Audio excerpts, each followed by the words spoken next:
5 y 8 de la sección A. Los de la sección B se van a correr un poquito, pero vamos a estar informando con tiempo. Bueno, ya vi que ingresaron algunos más, entonces por favor, aquí les vuelvo a colocar la asistencia.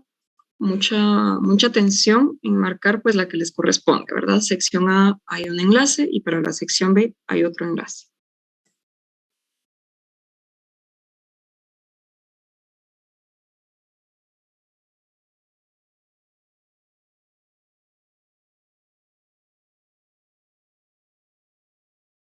Recording in progress. Buenas tardes, chicos, chicas, ¿cómo están, jóvenes? Vamos a dar inicio a la presentación del día de hoy. Como ya bien les dijo Desiree, la dinámica, pues ustedes ya saben cuál es. Va a presentar primero un grupo, que sería el grupo número 5, si está listo, por favor. Y posteriormente de la explicación del laboratorio y luego terminaríamos con el siguiente grupo. Creo que casi vamos a estar todos en el día de hoy.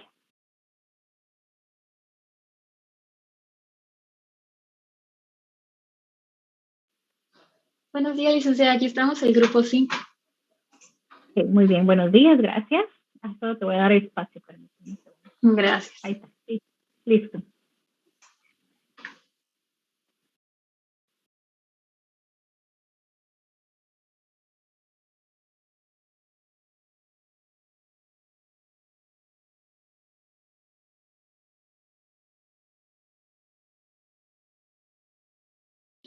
Buenas tardes, somos el grupo A5 y vamos a presentar los resultados de la práctica de cocción de vegetales y de salsa ketchup. Esta práctica se basa en la cocción de vegetales por calor húmedo, donde se utilizaron distintos métodos como es el hervido, que consiste en cocinar el vegetal en agua hirviendo. El vegetal se agrega cuando el agua hierve y se debe utilizar poca agua y un corto tiempo en la cocción. El método de vapor es donde el alimento se coloca sobre una canastilla y esta se pone en el recipiente que contiene el agua para que no haga contacto el agua con el alimento. Y el agua al calentarse forma el vapor, que es el que cocina el alimento. También el microondas, que se basa en la vibración de moléculas del agua y estas se sacuden por ondas electromagnéticas de alta frecuencia para producir el calor en los alimentos. En el caso de la elaboración de la salsa ketchup, se utilizó el método de ebullición, donde consiste en la evaporación del líquido, donde al ser calentado hasta su punto de ebullición y cuando la presión del líquido es igual a la presión atmosférica, se produce, esto causa la concentración de los alimentos. Y el tratamiento térmico, que es donde se aplica el calor para destruir los microorganismos presentes que puedan representar un peligro en los alimentos y su deterioro.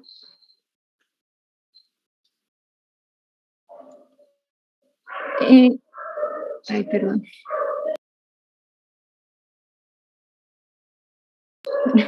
En el método de hervido se observó un cambio en la textura a medida que aumentaba el tiempo en ambos vegetales, pues a los 5 minutos se percibió una textura más blanda. Y esto se debe a que la exposición al calor por más tiempo causa un efecto en la composición estructural de los alimentos, debilitando las membranas, y también puede haber entrada de agua provocando esta textura. Y siguiente, gracias. En cuanto al vapor, casi no se observaron cambios a los 5 y 10 minutos de las características iniciales para ambas verduras, y el mayor cambio en textura se observó a los 15 minutos con una textura más blanda. Esto se debe a que la exposición del calor se da de una forma indirecta, entonces necesita de mayor tiempo para cocer los alimentos. Siguiente. Para el microondas se observó una superficie con arrugas, como se observa en la zanahoria, y también la superficie se podía desprender. Ahí en la foto de la zanahoria entera se puede ver. Y el centro era más blando y quebradizo. Por lo tanto, el microondas afectó las características sensoriales debido a que no es un calentamiento homogéneo y no se consigue la temperatura suficiente para cocer la superficie. Pero este presentó un mejor sabor. Y en cuanto a los cambios de valor nutricional, para el hervido existe una pérdida de vitaminas hidrosolubles y de minerales al pasar al agua de cocción, y esta, al ser eliminada, se pierde. Y también entre mayor tiempo de cocción se pierden vitaminas termolábiles. En cuanto al vapor, al no tener contacto directo con el agua, se evita la mayor pérdida de nutrientes, pero siempre entre mayor tiempo de cocción se pierden las vitaminas termolábiles. Y para el microondas, también puede existir pérdida de las vitaminas al pasar al agua, pero como los tiempos de cocción son menores en comparación con la preparación de hervido y el vapor, existe menos pérdida.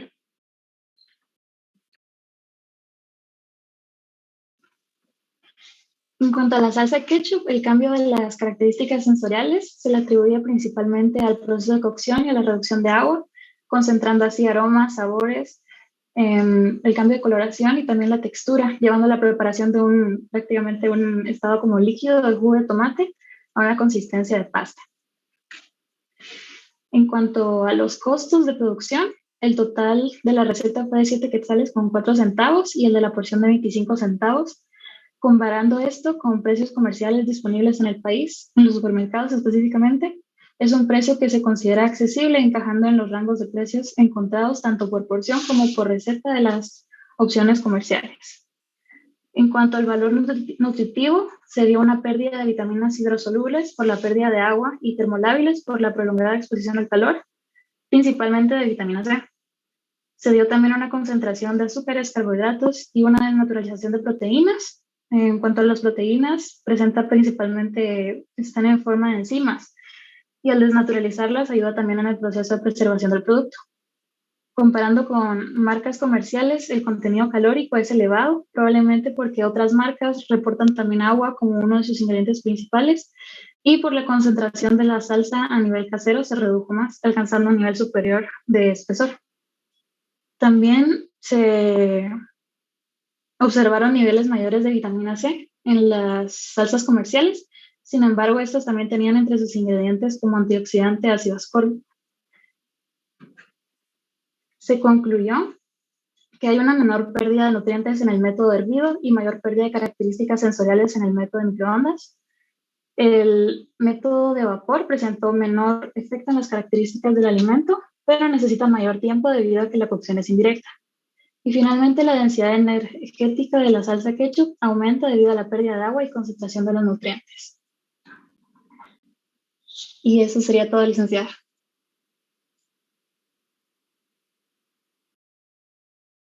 Gracias, Abril. ¿Solo podrías regresar un poquito a donde está lo de la zanahoria, porfa? Donde está lo del microondas. Acá. Miren, la verdad es que sí le salió bastante bien la práctica y todo, y pues sí tienen muy buenos resultados.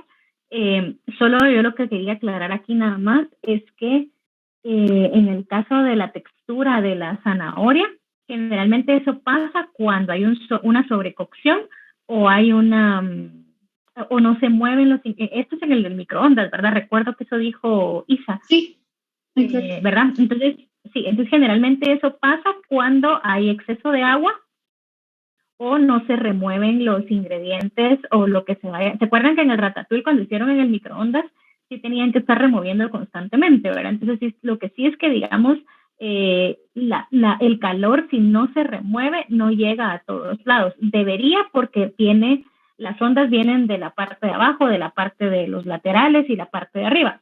Sin embargo, sí puede causar esta impresión o esta textura derivado de la cantidad de agua que se utilizó, o bien de la textura inicial de la zanahoria, ¿verdad? Porque la zanahoria generalmente pues, tiene que estar un poquito más firme. Cuando nosotros hacemos, eso no se los dije yo para comprarlo, porque es parte de la práctica, pero generalmente uno debe comprar cuando va a cocinar en microondas por la forma como llega el calor, los alimentos deben estar un poquito más zarazos, digamos, de lo que normalmente los compramos cuando vamos a hacer una cocción en estufa, ¿verdad? Es solo para aclarar, ¿verdad? Nada más. Pues aquí pudo haber sido tal vez un poquito el agua o bien la forma como si no se removió cuando se hizo la cocción en el microondas, pero realmente es parte de los buenos resultados que obtuvieron, que supongo que fue lo que también discutieron en la discusión de resultados.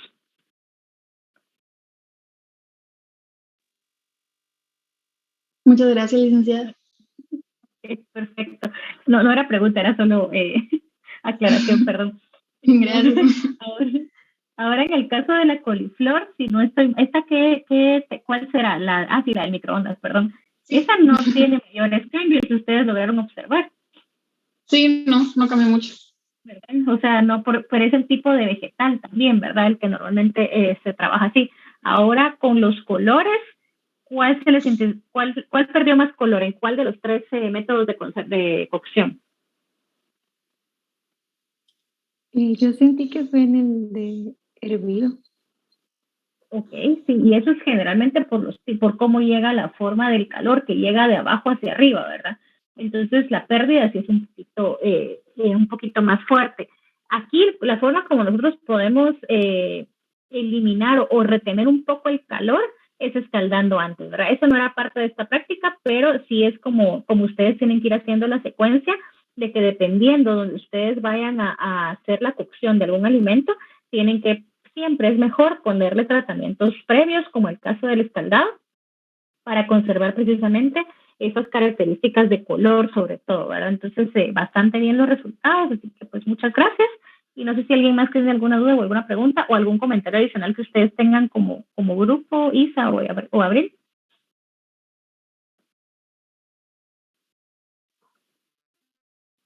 Por mi parte, no, licenciada, no sé si alguien tendrá alguna duda. Sí, eso sería todo. Ok, muy bien. Muchas gracias, chicas. Entonces, entonces voy a empezar yo con lo que les voy a presentar el día de hoy.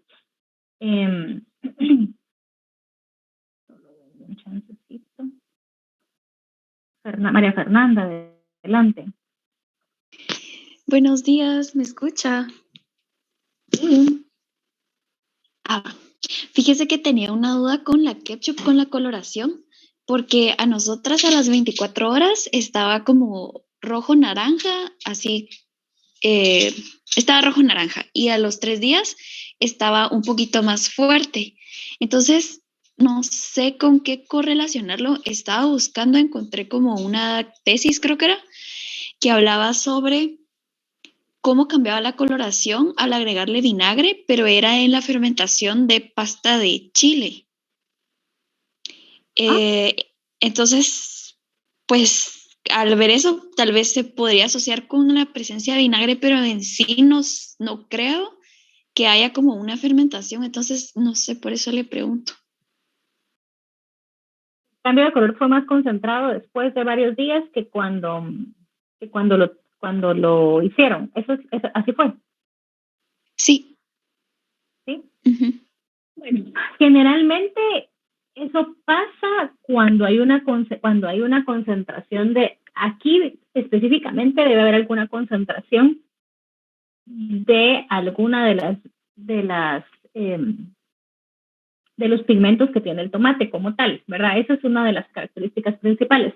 En este caso particular, para la salsa de tomate, pues la base central era el tomate como tal, ¿verdad? Entonces no hay como, digamos, bueno, aparte de todo, en caliente siempre los colores van a ser diferentes a cuando ya está frío. Eso es una cosa también importante. Eso tiene que ver mucho también con la pues, sí, definitivamente con la concentración de los nutrientes que se te van dando. Recordemos que el pigmento del tomate, ¿cuál es? A ver, ¿quién se acuerda? Tiene licopeno y betacarotenos. Ok, ¿y qué son esos? Son ¿De pigmentos dónde provienen? vegetales. Sí, pero ¿de qué vitamina vienen? De la vitamina A. Ajá, Pues, entonces existe una concentración, ¿sí?, de la vitamina como tal en forma de pigmento como este, ¿verdad? Entonces, de ahí deriva realmente el que se haya concentrado de esa forma y que la coloración haya cambiado o se haya concentrado más que todo, ¿verdad? Entonces, eso es lo que tenemos que ir como viendo. No necesariamente es que se le agregue alguna otra cosa, sino que sí hay un cambio, digamos, que lo mismo más o menos sucede con algunas mermeladas. No sé si a alguien le pasó en el cambio de coloración. Yo recuerdo que sí, varios discutieron eso y el procesamiento es más o menos similar, ¿verdad? Que sí existe una concentración de ciertos nutrientes y una pérdida de otros por lo mismo, ¿verdad? De la evaporación del agua. No sé si haya claro tu duda, María Fernanda. Sí, gracias, licenciada. Entonces, ahí, o sea, la fermentación, nada que ver. El vinagre solo aporta sabor y olor. Sí, en este caso sí, pero es que también depende de las cantidades. Yo recuerdo que no era mucho la cantidad de vinagre que se le agregaba, si no me acuerdo mal, No era ¿verdad? poco. Entonces sí, no, realmente no tendría mucha, pues, una función tan específica, digamos, ¿verdad? Pero, pues sí sería, yo creo que más que todo debes basarte en la parte de los pigmentos. Está bien. Gracias. Bueno, de nada. Muy bien. Entonces, vamos a ver lo que es el laboratorio que van a realizar el día de la siguiente semana. Esta, pues, como bien sabemos, ya es parte de la tecnología de cereales que nosotros vamos a trabajar. Algo bien importante de mencionarles es que esta práctica número 9 sí requiere del uso de un horno de estufa, ¿verdad? En el horno en los hornitos eléctricos, la verdad es que yo honestamente no lo he hecho, no sé realmente si les vaya a salir o no, porque o sea, el calor llega de una forma muy lenta, ¿verdad? No como es el caso del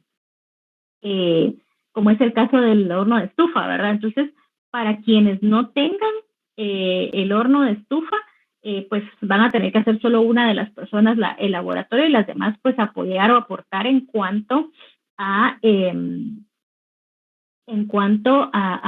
informe o al reporte como tal, ¿verdad? Entonces, para que lo tomen en cuenta, yo les quedo de averiguar en un momentito si se puede hacer o no en horno eléctrico para los que no tuvieron. Si no, pues ya se abocan conmigo, con Desiree, pues para ver cómo podemos apoyar ahí, que se pueda hacer el laboratorio de las dos formas. Este laboratorio pues tiene dos partes importantes, una que es el pan desabrido, o sea, el pan francés y sus variedades, y el pan de manteca o el pan dulce, que es lo que vamos a trabajar. Vamos a ver. Lo primero que quiero explicarles es las diferencias que existen entre lo que es la harina dura y la harina suave. En el caso de la harina dura, pues es la que nosotros trabajamos o la que se va a utilizar para fines de panificación, pero para pan desabrido como tal, ¿verdad? En el caso de la harina suave, esta se utiliza más que todo para lo que es el pan tostado o el pan de manteca, y ustedes van a observar por qué más adelante. En el caso de la repostería o la galletería, puede utilizarse tanto la harina suave, pero también hay otro tipo de harina que se utiliza que se le denomina harina fina, ¿verdad? Entonces, en el caso de la harina dura, que es la que es específicamente para pan, pues ustedes la van a encontrar como harina dura o fuerte o extra fuerte incluso, ¿verdad? Esas son como las diferencias. Esto se utiliza más que todo para la producción del pan blanco porque contiene alrededor de 12 al 13% de proteínas. Algunas clasificaciones como la extra fuerte indican que tiene un mayor porcentaje de proteínas del 13%. Como bien vimos la semana pasada en la clase, esto se refiere a la cantidad también de gluten que contienen, ¿verdad? Entonces, esa es parte importante. Recordemos que el gluten es el que le va a dar las características de elasticidad y de fortaleza o de fuerza, más bien no de fortaleza, de fuerza a lo que es el pan. Entonces, en este caso particular de estas harinas, lo que hacen es formar un gluten fuerte y elástico que tiene buena propiedad de retención de gas, es fácil de hornear y se convierte en un pan con buen volumen y miga de buena textura, ¿verdad? Como necesitamos que crezca realmente, es la idea de utilizar la harina dura, ¿verdad? Estas necesitan una cantidad de agua relativamente abundante para hacer una masa de buena consistencia. Por lo tanto, dan gran rendimiento y requieren más tiempo para mezcla y amasado y tienen una buena tolerancia a la fermentación. Luego, en el caso de la harina suave, esta pues también ustedes la pueden encontrar con los sinónimos de harina semifuertes, fuertes o débiles. Ojo, fuertes porque hay que la clasificar, porque la otra sería, hay que tener un poquito de cuidado en cómo se clasifica, pero la cuestión está en el gluten que tienen, ¿verdad? Esa es la cuestión.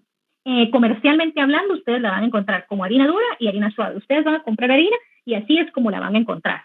Estas pues son harinas muy maleables y por ello se pueden trabajar rápido. Se utilizan para hacer panes que no requieren volumen en su fabricación, como es el caso del pan tostado o incluso el mismo pan de manteca, ¿verdad? Que es menos el volumen que se necesita. Tienen una menor cantidad de gluten, alrededor del 10 al 12%, y por eso es que las definen como, pues en el caso de fuertes o suaves, ¿verdad? Dependiendo. En el caso de las débiles o finas, tienen alrededor del 7 al 9% de gluten, y estas se utilizan para repostería y para galletería. En el caso de la harina comercial, la que nosotros vemos en el supermercado, como es el caso de la Gold Medal y otras más que están en el supermercado, lo que tienen es una mezcla entre los dos, entre harina dura y harina suave. Esa es la cuestión. Entonces, por eso se le denomina también harina para todo uso. Yo les quería hacer las diferencias porque ustedes van a observar en las recetas o en las preparaciones del manual que dice harina dura, específicamente para las preparaciones de pan desabrido o de pan, el pan campesino que está ahí. Si no encuentran, porque tampoco es que la vendan en todos lados, si no encuentran, pueden utilizar ustedes esta harina comercial para todo uso. La harina dura la encuentran generalmente en lugares donde venden insumos de repostería, por ejemplo, ¿verdad?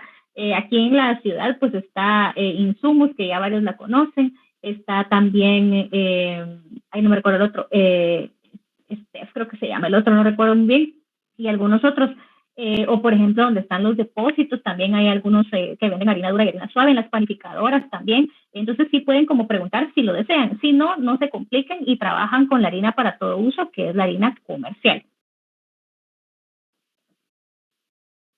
Muy bien. Entonces, dentro de los ingredientes que vamos a utilizar, yo les puse acá las dos recetas que aparecen. En el manual aparece para que ustedes puedan realizar el pan campesino o el pan francés. En el caso, yo preferiría que hicieran el pan francés porque es más, como lo más comercial, digamos, ¿verdad? Para que aprendamos a hacer esto. Si aprenden a hacer esto, pueden hacer cualquier otro. Este otro, el pan campesino, es una variedad que hay, pero ustedes deciden cuál de los dos hacer. De los desabridos tienen que hacer uno de estos dos. Los ingredientes son similares, las cantidades son similares. Pan campesino sí se utiliza margarina en lugar de lo que es la manteca. Luego lo demás ustedes observan es exactamente lo mismo, ¿verdad? Lleva harina dura o la de todo uso, la margarina en lugar de manteca vegetal, el azúcar utilizan lo mismo, los gramos de sal. La levadura también es importante, también la pueden encontrar en estos espacios o incluso en el supermercado. En el supermercado generalmente es fresca y se incrementa la cantidad, y ustedes lo van a observar en el video que les voy a colocar. El campesino lleva leche en polvo, mientras que el pan francés no lleva. Y en el caso del pan también llevan agua, pero ojo, porque tiene que estar no medida con las tazas de mililitros, sino que tienen que estar pesadas, ¿verdad? 320 gramos de agua tibia. Esto es importante, que sea hacia por formando el gluten que necesitamos. En el caso del pan campesino, lleva cominos, y si no lleva cominos, puede llevar orégano, puede llevar sal de ajo, sal de cebolla, la especia que ustedes deseen, ¿verdad? No es como obligatorio que sean cominos. A mí, por lo general, ni el orégano ni el comino son mucho mis amigos, entonces yo no lo haría, le cambiaría el sabor, así que ustedes pueden hacerlo con el que ustedes prefieran. Y se utiliza también un huevo para barnizar. En el caso del pan francés, no se barniza como ustedes ven comercialmente, ese no se barniza, pero sí se le puede agregar un poquito de harina espolvoreado al final, ya cuando se va a meter a hornear, así como sale o como se ve en algunas panaderías, que se sale un poco más.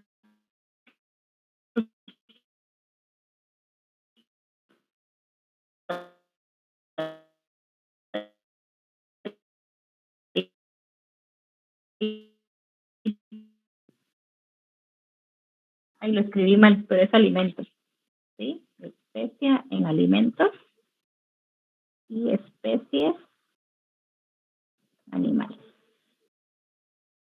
Entonces, sí es importante, sí pueden usar cualquier otro, comino, orégano, sal de ajo, sal de cebolla, lo que ustedes prefieran, no importa, el sabor es lo que ustedes le darán, eso sí, eso no importa. Incluso al pan francés, pues también le podrían agregar una pequeña cantidad, no es mucho, ¿verdad? Lo que le van a agregar, y sí, pues les va a dar un sabor diferente. Sí, Sofía, dime. Licenciada, disculpe, pero entonces serían 12 gramos de lo que sea que le querramos agregar, o hay otra equivalencia. No, ahí va a variar porque, digamos, en este caso sí es como bastante fuerte. Eso, la verdad es que lo que le agregues es como el gusto, Sofía. Estos 12 gramos estaban determinados para la receta original, que eran 2,5 libras de harina.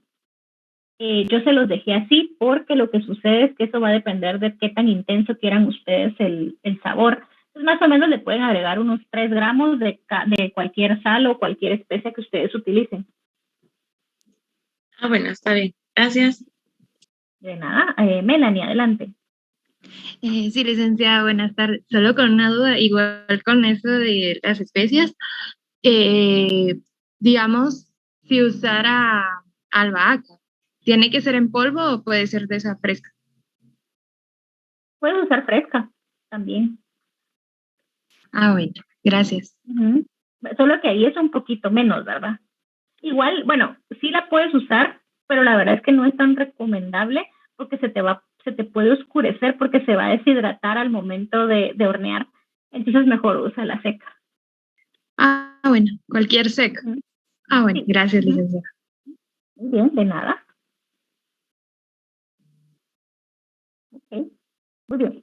Luego, en el caso del equipo y utensilios, pues es lo mismo para todas, para las dos recetas, sus tazas medidoras de sólidos y de líquidos, ¿verdad? Es importante, sus cucharas medidoras. En el caso del pan campesino necesitan una escobilla que es para barnizar al final, ¿verdad? Antes de hornear. En el caso del pan francés necesitan un rodillo para figurar el pan, ya ustedes van a observar en el video. Un recipiente hondo grande para la parte de cuando hagan la levadura, si es que compran levadura seca, si compran levadura fresca, pues no van a tener necesidad de utilizarlo, pero para la seca sí, porque ahí tienen que disolver lo que es la levadura con el azúcar y el agua. Una bolsa plástica o papel film para tapar la levadura y cuando se tiene que dejar reposar o fermentar, una bandeja para hornear y la balanza, ¿verdad? Esa que no les puede faltar. Sí, María Fernanda, en los dos casos tiene que estar tibia el agua, tanto en el pan campesino como en el acá, sí, igual.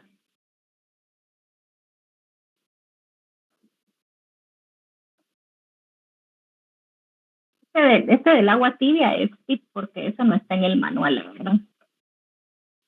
Se lo doy chance para que no se les Olvide acá. Esta no la he subido, se las puedo modificar todavía. Muy bien. Entonces, eso es lo que van a necesitar para lo que es esto. Bueno, luego acá solo les puse el procedimiento para el pan desabrido, para el pan francés, porque es exactamente igual a lo que es el pan campesino. Eso no va a variar, ¿verdad? Eso sí es igual, no va a variar en este caso.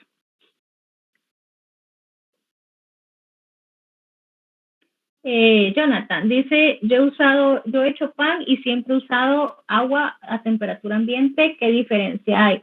Bueno, en el caso este es que el gluten te lo va a activar muchísimo más rápido y te va a hacer crecer un poco mejor el pan más rápido, ¿verdad? Por eso es que el agua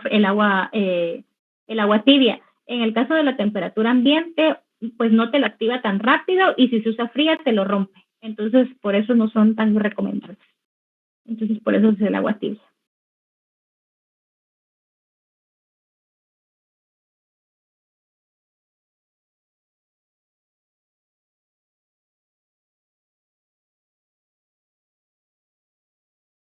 Exactamente, corta el tiempo de fermentación, correctamente. Muy bien. Luego tenemos, de nada. Entonces ahora, tenemos que, si ustedes compran la levadura en agua, en agua, si ustedes compran la levadura fresca, pues no van a tener necesidad de hacer estos primeros dos pasos, ¿verdad? Pero si la compran seca, sí tienen ustedes que tener la disolución antes de empezar a hacer el pan. Entonces, en este caso, lo que tienen que hacer es disolver en 170 gramos de agua tibia. Por eso la temperatura, si tú ves, Jonathan, la temperatura es un poquito más arriba de la temperatura ambiente, ¿verdad? Porque tú tienes 22 grados centígrados, aprox 20 grados de temperatura ambiente o de agua a temperatura ambiente, y el agua tibia no debe sobrepasar este nivel de grados Celsius, ¿verdad? Entonces, es un poquito más allá. Entonces, lo primero que se hace es disolver en el agua tibia los 5 gramos de azúcar, en el caso del pan desabrido. Una vez disuelta el azúcar, ya se mezcla los 15 gramos de levadura seca y se deja reposar por 15 minutos hasta que ustedes observen que dobla su volumen. Posteriormente a eso, pasados los 15 minutos, ustedes hacen una pileta con la harina y en el centro colocan la manteca y el fermento de la levadura. La sal y especias van en las orillas. En el caso del pan desabrido del pan francés, solo lleva sal. Y en el caso de las especias, pues es en el pan campesino, ¿verdad? Entonces ahí ustedes esto lo agregan en las orillas. En el caso de la manteca y el fermento, en el centro. Lo van a observar en el video para que les quede un poquito más claro. El orden de ingredientes para colocar sería la manteca en el centro, posteriormente colocan el sal en las orillas y por último el fermento en el centro. Una vez que ya estén así, inician a mezclar todos los ingredientes del centro e incorporar poco a poco la harina, ¿verdad? Conforme se vaya incorporando la harina, se agrega más agua para que no se deshidrate la masa.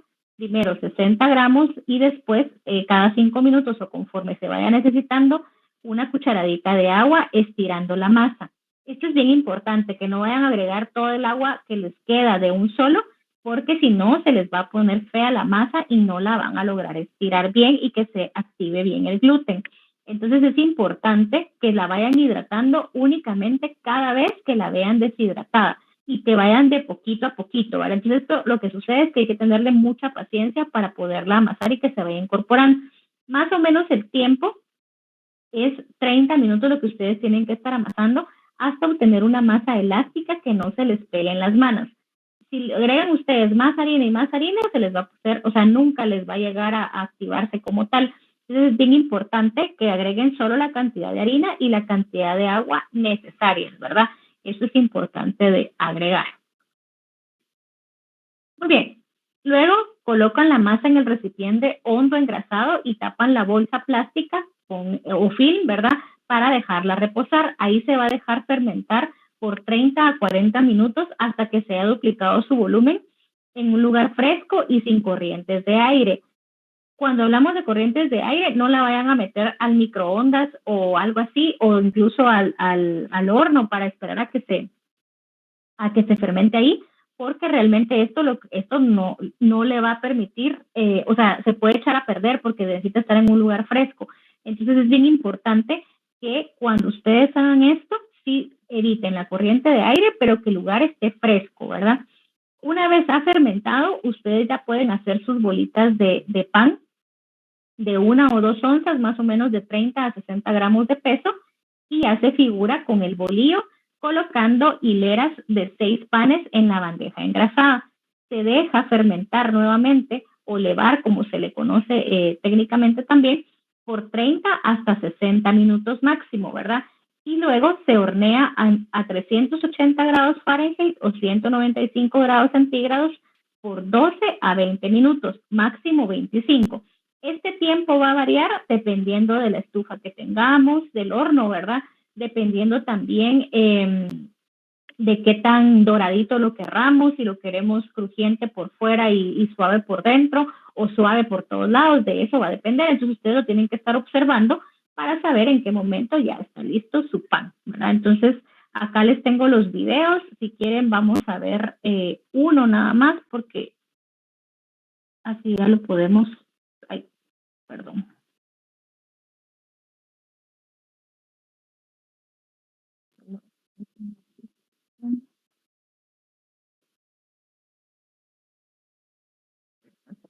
Parto.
Licenciada, no se escucha, o no sé si soy solo yo. Díganme. Ah, es que no lo oyen, ¿verdad? No. No, denme chance, es que tengo, esperen, un segundo.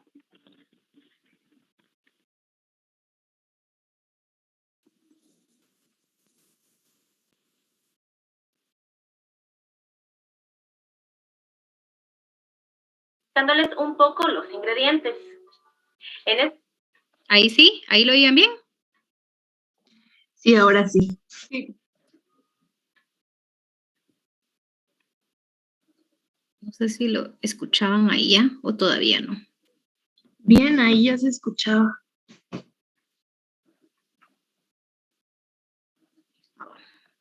Si no lo escuchan, me dicen. Utilizar harina todo Ahí. uso, en específico marca Gold Medal, ya que esta es una mezcla de harina dura y harina suave. Si no consiguen de esta marca, pueden usar cualquier otra. También voy a utilizar levadura seca. Si van a utilizar levadura fresca, deberán de usar 3 veces más de lo que pide la receta.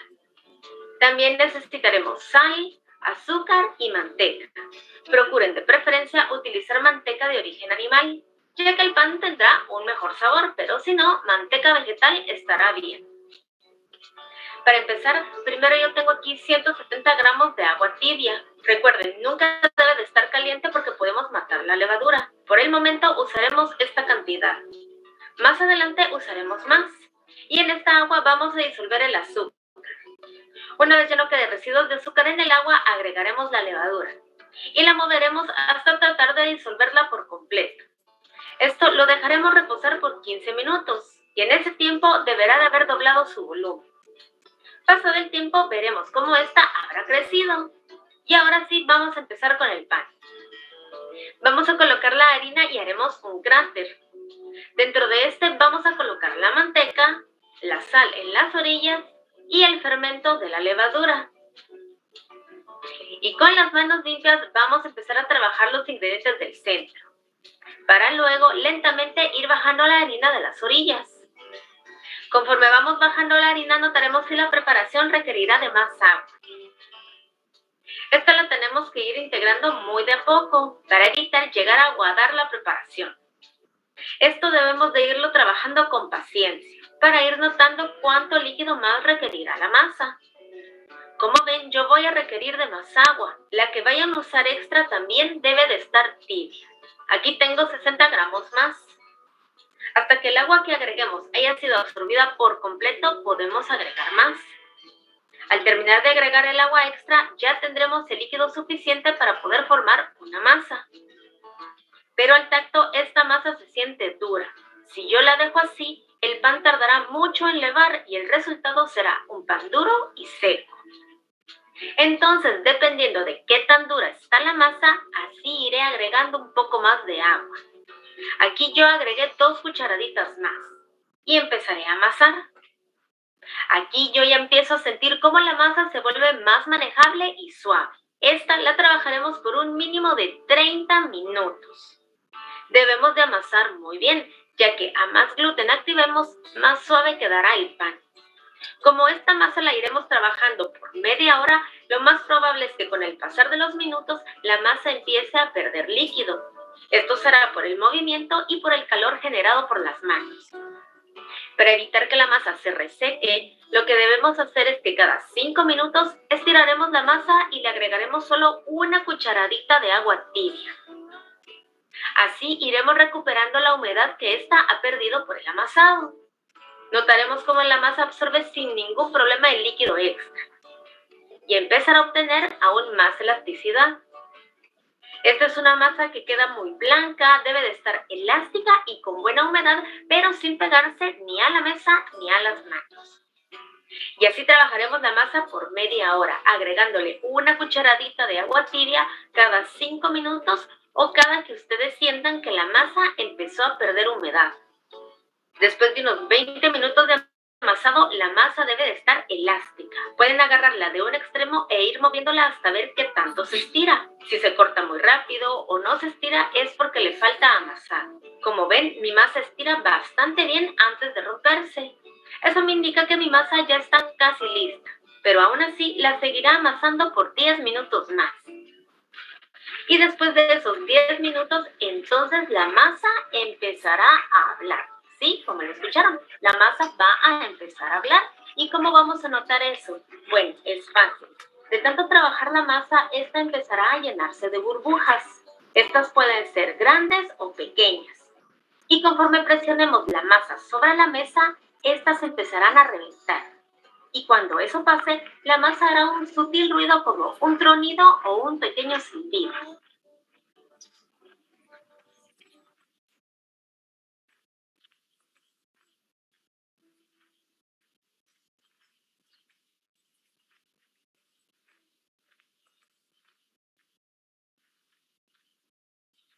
No será tan fácil de escucharlo, pero si le prestan mucha atención podrán escuchar cómo estas burbujas revientan.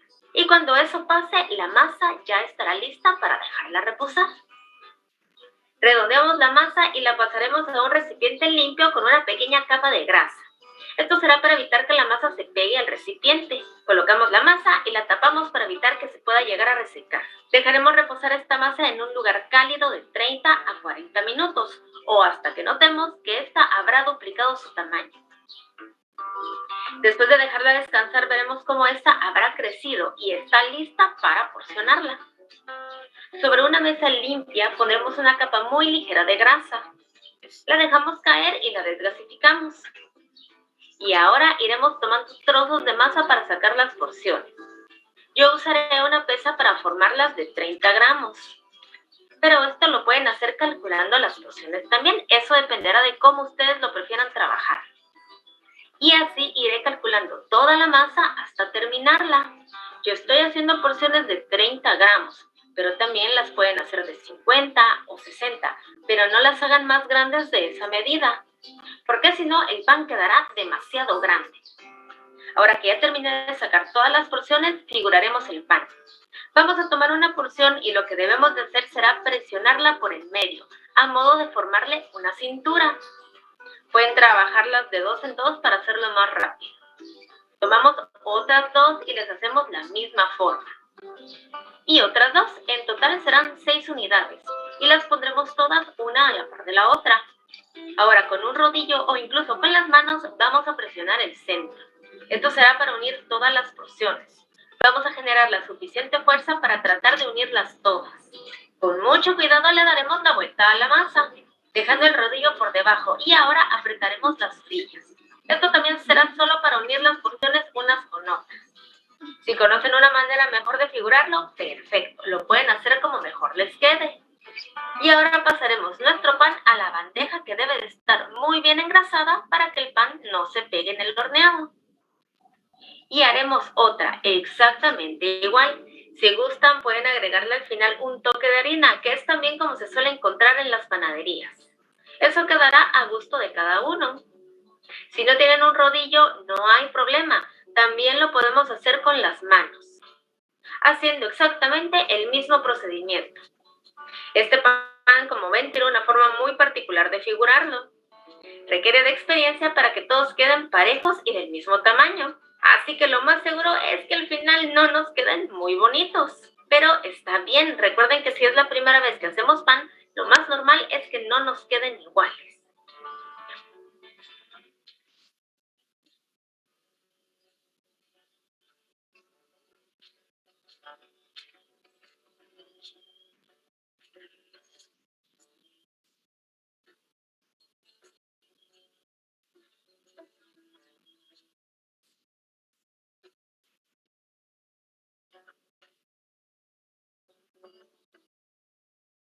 Una vez terminemos de figurar el pan, ahora lo dejaremos levar por unos 30 o 40 minutos en un lugar cálido, evitando que le peguen corrientes de aire para que no se reseque por encima. Mientras eso pasa, vamos a preparar el horno. Necesitaremos que haya humedad dentro de él, para que el pan quede tierno y crezca aún más. Por eso lo que yo haré será poner en la parte de abajo 2 vasijas con agua hirviendo. Esto me ayudará a que el horno obtenga la humedad necesaria. Y pondremos a calentar el horno a 380 grados Fahrenheit o 195 grados Celsius. Una vez pasado el tiempo de elevado, vamos a hornear este pan.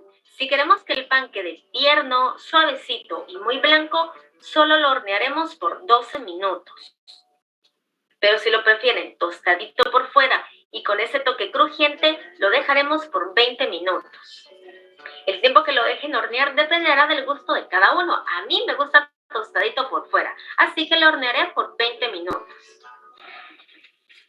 Y bueno, amigos, ya salió nuestro delicioso pan francés del horno. Así que ahora solo nos queda sacarlo de la bandeja y dejarlo enfriar un poquito. Pero quiero que vean de cerca cómo se ve este pan recién horneado.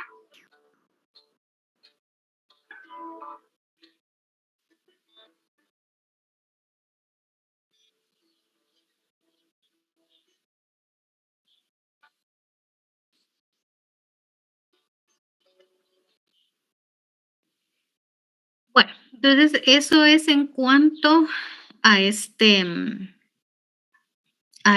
pan. También en la presentación les dejé, no lo vamos a ver por cuestiones de tiempo, pero también les dejé el proceso para hacer pan, pan integral para los que lo quieran hacer. Licenciada, Que es este otro enlace que ustedes observan acá. No es mucha la diferencia, pero sí tiene algunas cuestiones diferentes. Incluso se puede hacer el mismo procedimiento acá de este. No sé si ya ven la presentación otra vez. sí. Sí.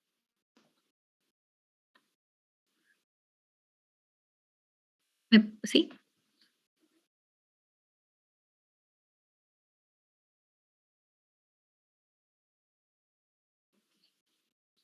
Muy bien, gracias. Entonces, sí tiene algunas cuestiones diferentes para quienes quieran hacer esta otra parte del pan integral. Entonces, pueden hacer cualquiera de las tres recetas.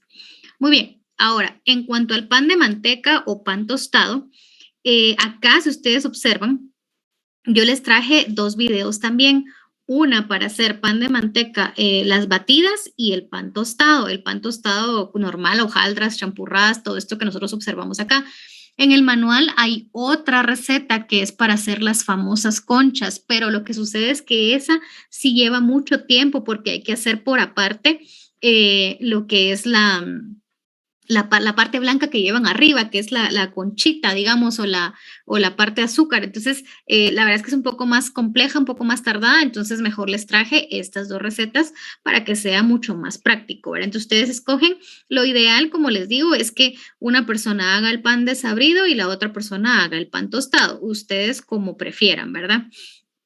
Entonces, en este caso, pues el pan de manteca están las batidas, la cantidad de harina es la misma, solo lo que quiero que observen es que acá sí hay diferencia con la harina. Pueden usar también la harina de todo uso porque es una mezcla, como ya vimos anteriormente.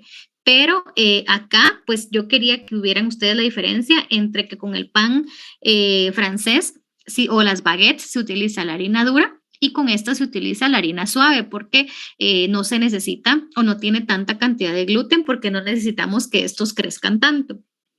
Entonces, en este caso, para el pan de manteca se utilizan 114 gramos de manteca y para el pan tostado 90 gramos.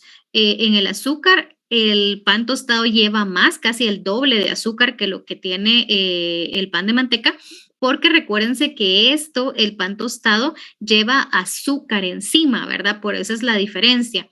El pan de manteca lleva 2 huevos y en el caso del pan tostado lleva solo 1.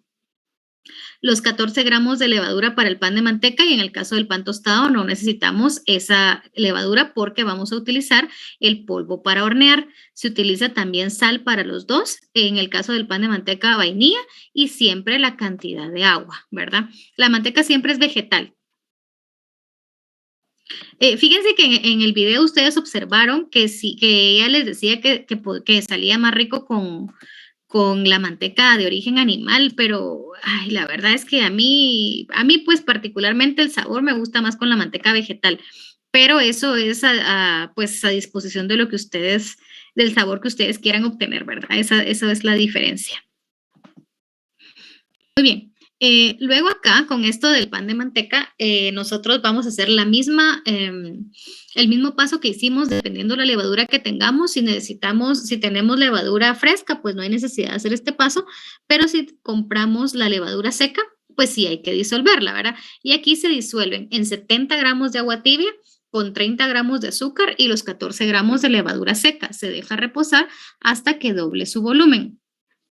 En un recipiente hondo se mezcla bien la harina con sal y el polvo para hornear. Se hace una pileta con la mezcla en el centro, colocar la vainilla, el azúcar restante y la manteca. Se crema sin mezclarlos con la harina, ¿verdad? Y una vez suave la masa del centro, agregar primero el primer huevo y mezclar una vez bien batido. Se agrega el otro huevo. Posteriormente se agrega el fermento de la levadura.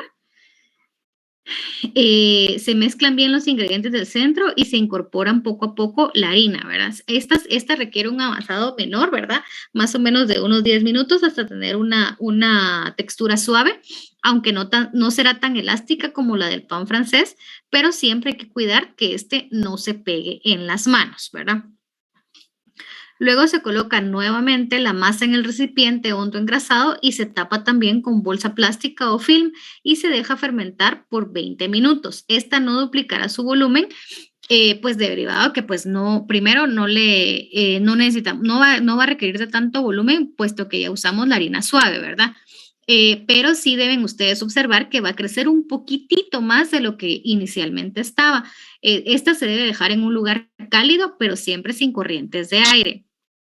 Las bolitas que van a hacer son aproximadamente de 45 gramos de peso, pueden hacerlas un poquito más grandes, traten que no sean mayores de 60, pero lo que sucede es que entre más grandes las hagan, sí les va a crecer un poco el volumen al momento de hornear, entonces si las hacen más grandes, se les van a pegar probablemente en la bandeja, ¿verdad? luego se figura y se pincela con huevo batido y se pasan por azúcar, ¿verdad? Aquí estamos hablando más que todo de las batidas, ¿verdad?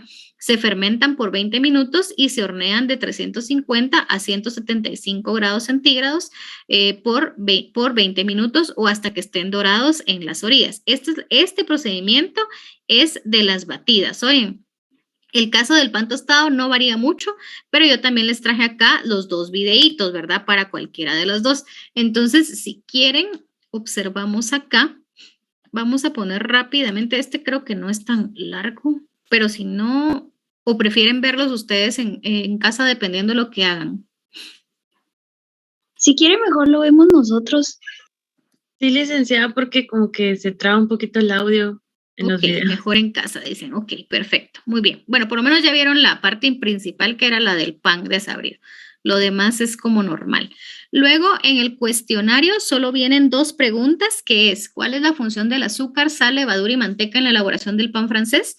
Y cómo se produce la acción leudante del polvo de hornear o el royal, como también se le conoce comúnmente.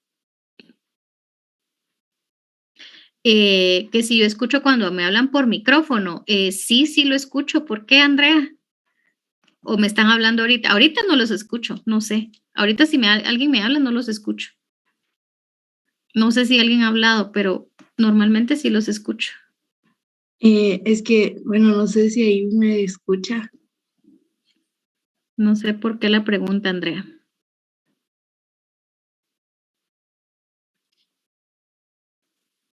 Sí te escuché, Andrea. No, ahorita no te escuché. Sí, ahorita sí no te escucho nada, Andrea.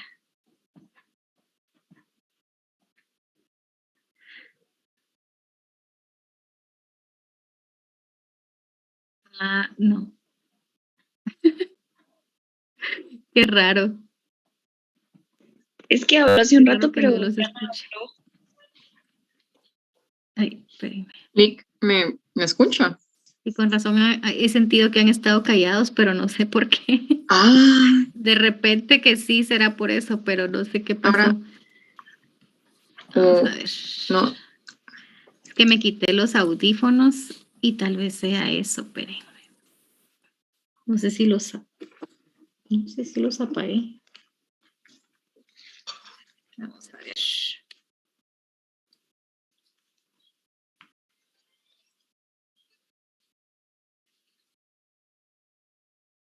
A ver, háblenme por ahí, a ver si los escucho.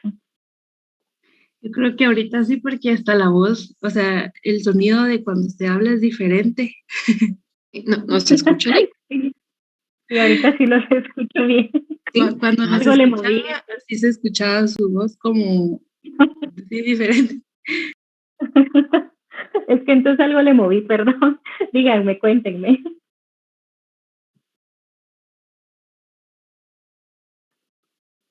Bueno, díganme, sí.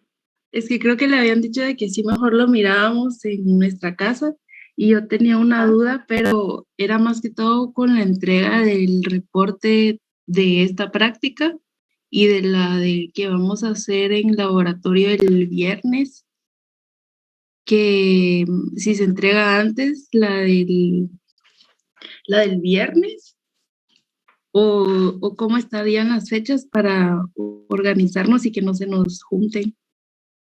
Porque creo que el 28 no hay clase, ¿verdad? O sea, es de análisis y sería la fecha para nosotros de lunes hacer la práctica esta del pan. Sí. Lo teníamos para, ¿qué fecha quedamos? Decir, no te recuerdas. Es que hemos movido tantas cosas que ya ni me recuerdo. A ver, el que van a hacer presencialmente, estábamos considerando pues dar la semana para viernes. Y ahora... O sea, lo harían 25, el de fruta sería el 25, que es el que van a hacer en la U, y entregarían el reporte el 1, quedamos, ¿verdad? Sí, el 1, exacto. El 1 de abril.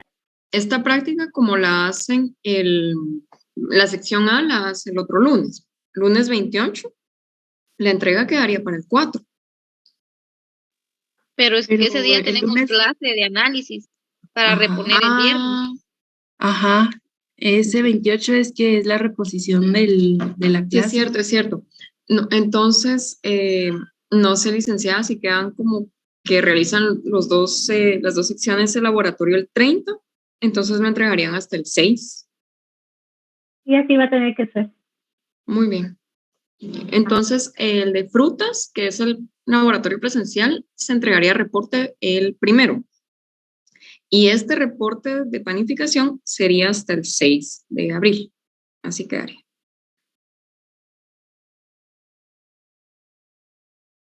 Gracias. Nada. Victoria dice, las que tenemos que pasar a exponer los resultados sobre la práctica de los jugos. Sí, eso lo tenemos que, pero nosotros vamos a quedar trabajando en eso ahorita al finalizar el laboratorio, Victoria, para subirles los cambios en las presentaciones. No te preocupes. Muy bien. José Manuel, adelante. Sí, licenciada, la presentación del PAN, ¿para cuándo sería entonces? Para el 6 de abril. Ese mismo día presentamos también. No, porque 6 es miércoles para ustedes. Ah, Entonces, pero yo lo vamos a corroborar porque es que tenemos que ver dependiendo de los días que entreguen el laboratorio, reporte, perdón, así va a ser los días que presenten. Entonces, dennos chancecito ahorita de revisar eso con Desiree para ya darle las fechas de presentación de reporte y de presentación de resultados. gracias, licenciada. Ok, de nada, con gusto. Muy bien, entonces ahí estamos. Luego sería, en el caso de los resultados, van a presentar este cuadro que van a anotar los motivos que afectan las características de la calidad del pan en cuanto a la característica que sería falta de volumen, exceso de volumen, qué causas afectan esta calidad. Entonces aquí es donde esta parte pues es investigación, ¿verdad? Es de revisar, pero sí va como parte de sus resultados porque es lo que les va a servir para realizar su discusión. ¿Y qué van a agregar? Bueno, el orden de los resultados sería la tabla de factores que afectan la calidad, que es la anterior, las características sensoriales, el valor nutritivo, las razones de cambio y el valor nutricional y su cálculo de costos. En el manual ustedes van a encontrar que dice que realicen la etiqueta nutricional. No la vamos a realizar, solo vamos a realizar el valor nutricional, ¿verdad? Para que lo vean ahí. Muy bien. No sé si tengan alguna duda o alguna pregunta respecto al laboratorio o estamos ahí. Licenciada. A ver, adelante, Madeline. Disculpe, en vez del francés podemos realizar bollos. Sí, sin ningún problema. Lo que ustedes prefieran. Disculpe una pregunta. Así Sí. como, por ejemplo, en mi horno solo está nivel 1, 2, 3. Creo que... No, sí, 1, 2, 3, 4 y 5. ¿Cómo lo puedo medir? Disculpe. No sé qué horno tendrás, es que habría que ver el... No hay como un estándar para esto. No. No. La verdad es que no. La verdad es que no. Pero considero más o menos, que debe estar como por hasta que llega hasta 5, ¿no?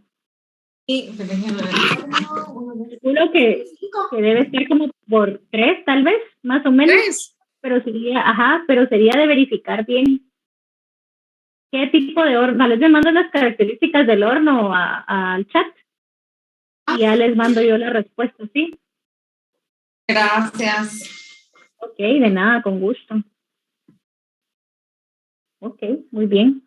Bueno, entonces ya para terminar, se recuerdan que les había dicho que la densidad del vino, pues que no estaba correcta la fórmula y que pues ahí daba problema en algunas cosas y sí faltaba un dato, dos datos en general de cómo lo tenían que calcular.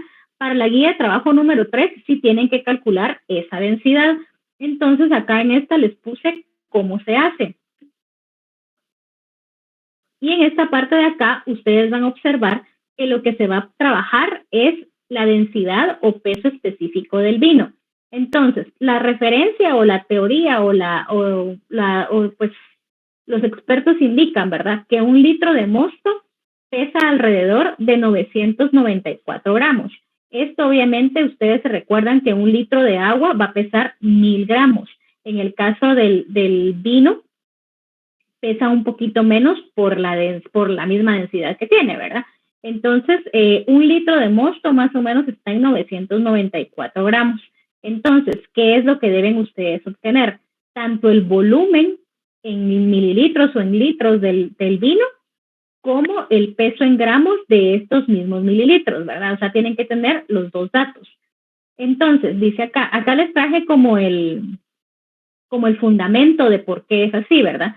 Entonces dice, durante la fermentación que dura más o menos 10 días, que es la primera vez, ¿verdad? Cuando se obtiene lo del mosto, la densidad de la que se parte es de 1.100 y concluye más o menos en 994, ¿verdad? Entonces, lo que se obtiene acá es que el peso inicial, cuando empiezo yo a trabajar, más o menos va a estar en 1100 gramos si hablamos de 1 litro, ¿verdad? Y se concluye que va a terminar en 994 gramos, ¿verdad? Eso es lo que se concluye acá. Entonces dice, pero no todos los vinos acaban su fermentación con la misma densidad. Depende de su contenido de alcohol. Si la uva es muy madura, se formarán más o menos 14 grados de alcohol y ese vino tendrá una densidad de 0.993, que significa que 1 litro pesará 993 gramos. Por el contrario, si la uva está sin madurar, su grado de alcohol podría estar más o menos en 10 grados de alcohol y su densidad puede subir a 0.996, lo cual significará que 1 litro pesa 996 gramos. Este es como el fundamento. ¿Cómo lo van a calcular? Bueno, viendo esta otra parte que dice, por lo tanto, entre más bajo el grado de alcohol, mayor densidad será la del vino. Entre más alto el grado de alcohol, menor densidad tendrá el vino, ¿verdad? Otro factor importante del que depende esa densidad es del extracto, que es el conjunto de sustancias disueltas en los vinos, que contienen ácidos, sales y polifenoles. En los blancos constituye un peso de unos 20 gramos por litro y en los tintos de 30 gramos por litro. Por esta razón, entre un vino blanco de 12 grados de alcohol y un tinto de los mismos 12 grados de alcohol, la densidad del tinto será mayor. Entonces, de estos dos factores depende, pero como nosotros no podemos medir estas cuestiones así, ni los grados de alcohol ni el extracto, lo vamos a trabajar de estas formas. 1. Pueden trabajar ustedes el peso del mosto o vino en gramos dividido los mililitros del mosto o vino en mililitros, ¿verdad? O sea, tiene que estar uno en mililitros y el otro en gramos. O bien, con la fórmula que yo les había dado, lo que le hacía falta era 1000, pero no se utilizaba en mililitros acá, sino que se utilizaba en gramos, ¿verdad? Entonces tendrían que tener, por eso les decía yo, los dos datos. En gramos y en mililitros el peso del vino o del mosto, ¿verdad? Entonces, para la guía número 3 se les pide la densidad del vino, o sea, del producto final. Este dato del mosto no lo vamos a tener porque yo no les dije que tenían que pesar el mosto cuando a los 7 días o a los 10 días que estuviera ya listo para fermentar, ¿verdad? Entonces, pero sí pueden medir ustedes los gramos de su vino como producto final, ¿verdad? Y sus mililitros que les van a salir y pueden calcular la densidad o el peso específico del vino de cualquiera de las dos formas. No sé si ahora sí nos quedó como más clarito.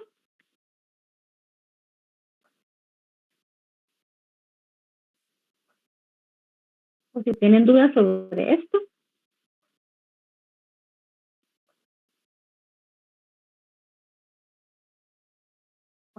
Entonces, estamos ahí con eso.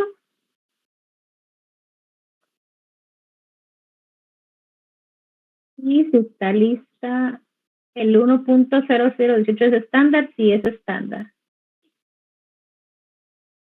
Dice Irina, ambas debemos elegir un pan simple y un dulce para realizar.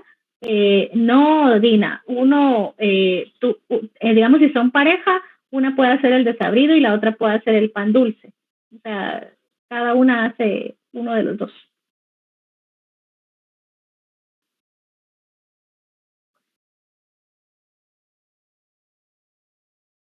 Muy bien, estamos entonces. A ver, adelante. Ya están listas, relistas están ya. Adelante. Ya, clic, perdón. Ok, bueno, buenas tardes, licenciada y compañeros. El día de hoy vamos a presentar la práctica número 7, que se nombra cocción de vegetales y productos a base de tomate por mi compañera Madeline Ruano y su servidor.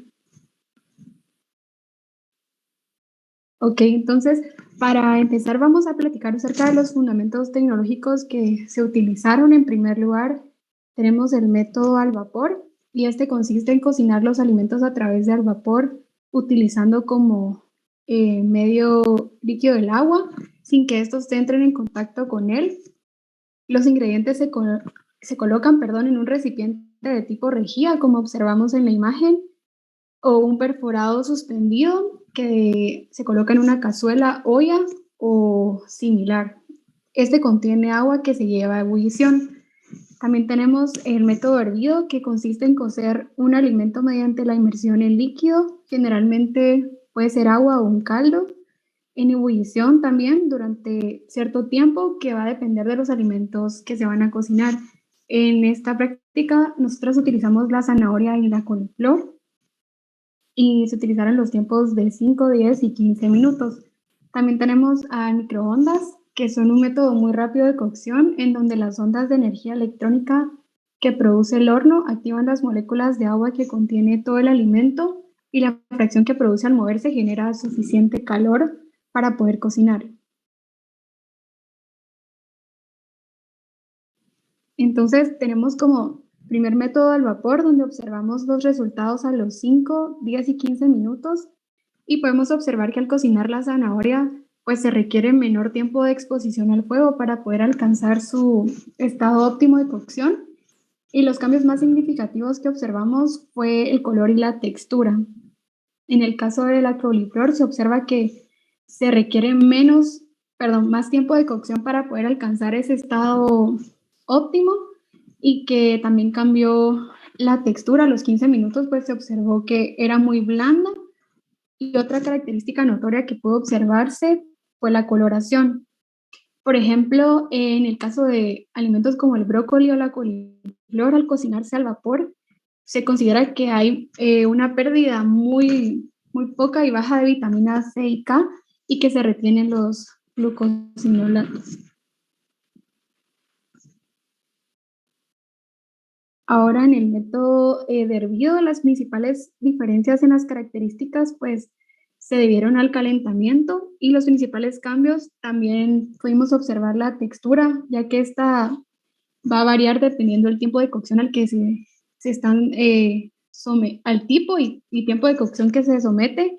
Y también se observó que el color pues se intensificó. Ahí podemos observar también en la zanahoria y la coliflor.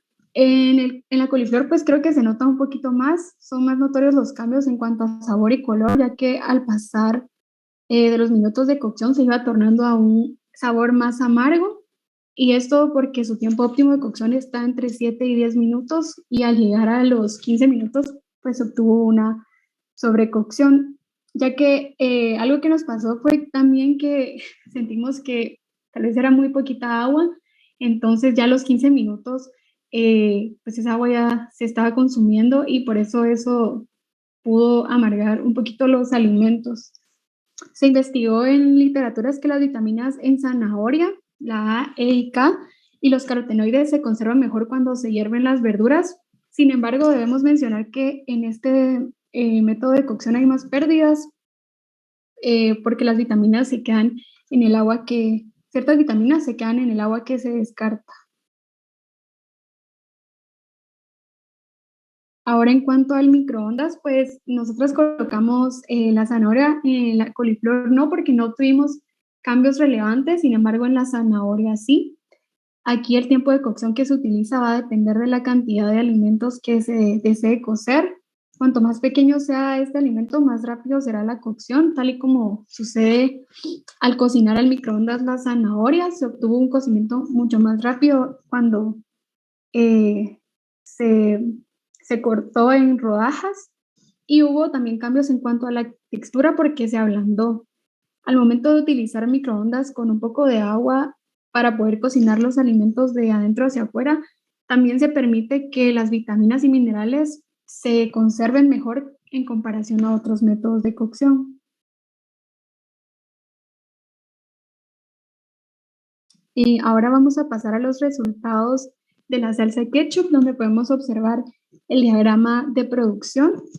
Y la salsa de tomate tipo ketchup se considera un alimento popular principalmente en niños porque realza el sabor de los alimentos y desde entonces se considera un ingrediente básico para acompañar en comidas rápidas, por ejemplo. El costo del alimento por porción de una cucharada de 15 gramos fue de 44 centavos y el rendimiento por envase fue de 47 porciones. El costo total de ingredientes utilizados fue de 20 quetzales con 70 centavos, lo que supone un costo relativamente bajo para la cantidad de porciones que contiene. Hubo un cambio en cuanto al peso al inicio y al final, ya que disminuyó porque hubo una ligera evaporación durante la ebullición, y también pérdidas al momento de trasvasar el alimento de un recipiente a otro. Ahora aquí podemos observar las características sensoriales que presentó la pasta de tomate durante toda la preparación hasta convertirla en una salsa de tipo ketchup, y las principales características afectadas fueron el color y la textura, debido a que al agregarle agua y especias a la pasta, su color varió de un corinto fuerte, que era al inicio en la pasta, a un rojo intenso naranja, y su textura también porque fue de pastosa a semiespesa. Al momento de agregarle el vinagre a la preparación durante la cocción, se intensificó su sabor debido a la acidez que confiere el vinagre, y también se alcanzó un sabor agridulce característico debido a la presencia de los azúcares que fueron añadidos. Aquí en la última foto pueden observar a los 3 días donde se observó un cambio en cuanto a la coloración y se tornó a un color rojo más oscuro. Y nosotras, en cuanto a lo que habíamos pues leído e investigado, pues creímos que se debe a que ocurría una oxidación en la pasta de tomate con el vinagre. También podemos observar en el valor nutritivo de la salsa ketchup, luego de la cocción, pues se observó que al someterse a ebullición con el método de cocción hervido, únicamente pues, se perdieron las vitaminas, debido a que se destruyen tras el calor. Especialmente podemos mencionar a la vitamina C por una exposición al oxígeno. Pero es importante mencionar que realmente no se destruyen al oxidarse, sino que una vez esta se oxida, se va a ir degradando y va a dar lugar a compuestos que ya no son vitamina C, y así podemos dar por destruida a la vitamina. Y ahora aquí, al comparar un etiquetado nutricional de una salsa de ketchup comercial con una casera, que la comparamos con la salsa ketchup de campero, pues nos damos cuenta que el contenido de energía es menor en salsa casera que en la comercial, debido a que el contenido de sodio fue 100 veces mayor en una salsa comercial que en la casera, y esto pues pudo incrementar el contenido de calorías. En cuanto al contenido de carbohidratos y azúcares, fue muy similar, ya que solo varió con 1 miligramo de diferencia, y nosotros podemos concluir que el contenido de ingredientes en la salsa comercial incluye aditivos en comparación a una salsa casera, lo que hace que una salsa ketchup casera sea más natural y apta para el consumo humano. Y como conclusiones tenemos que las características más notorias al utilizar distintos métodos de cocción en vegetales fueron la textura y el color, también que la cocción al vapor y microondas resultó más eficiente porque se conservaban mejor sus características y nutrientes, y que la salsa casera es más saludable debido a que no contiene sodio en comparación a la salsa comercial por ser procesada. Y estas fueron las referencias consultadas. Muchas gracias.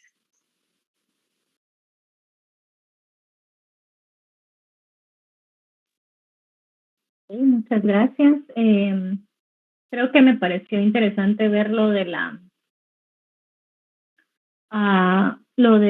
zanahoria, ¿verdad? ¿Cómo vieron los cambios ahí? ¿Puede regresar un poquito ahí a la...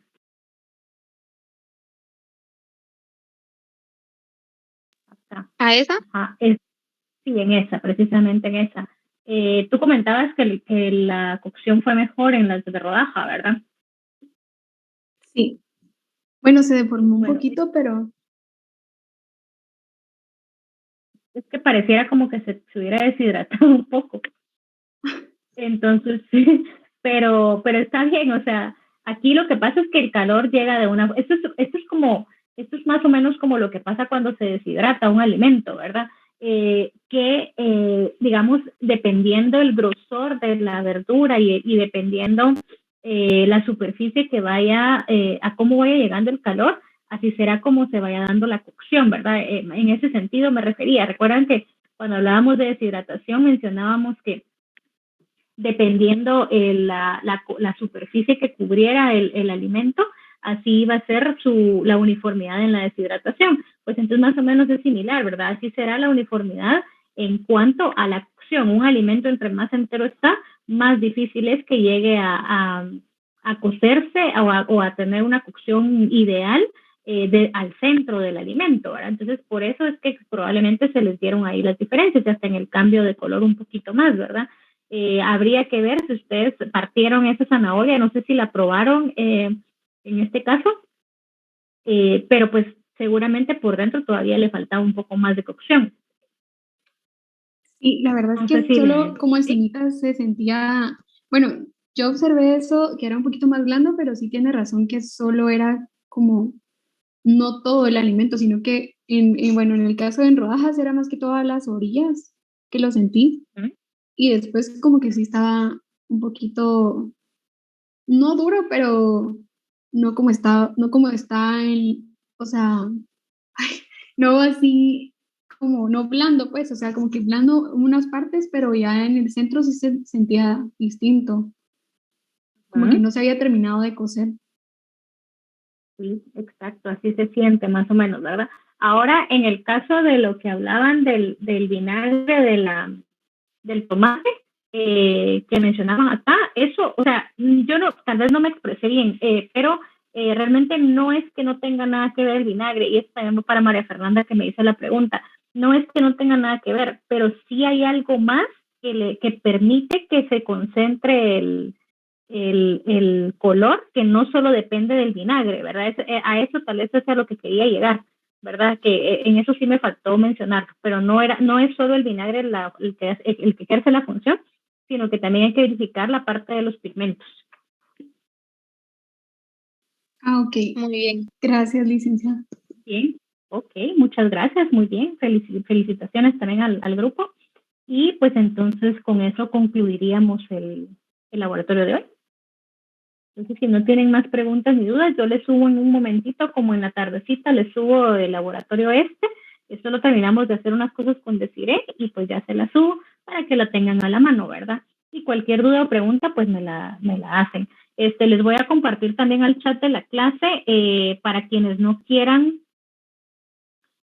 utilizar manteca vegetal.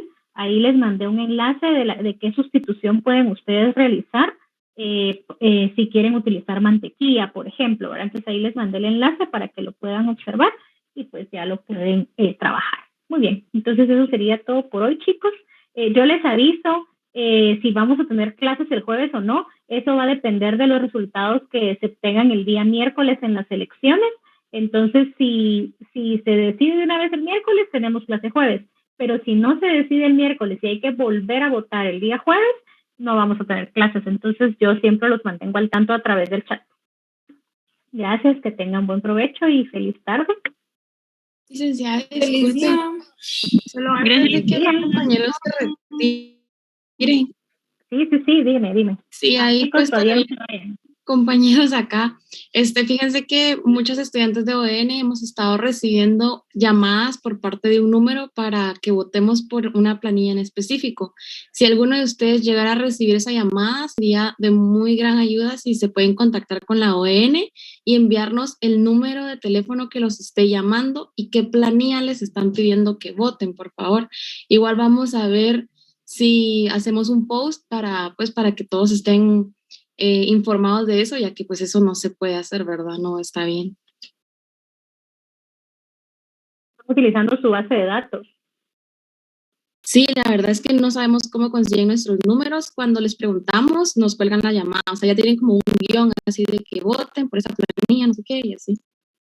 Lo que pasa es que recuérdense que ahora a través, por lo mismo que estamos en tantos grupos de WhatsApp, y esto lo voy a dejar de grabar, por cierto. Recording stopped. Recuérdense que todo esto, como ahora, pues lamentablemente nuestros números son públicos, ¿verdad? Entonces yo creo que es importante hacer ese sondeo. Así que pues sería de gran ayuda para cualquier cosa, ¿verdad? Es lamentable, sí, lamentable. Muy bien. Feliz tarde, gracias. Feliz tarde, que estén bien.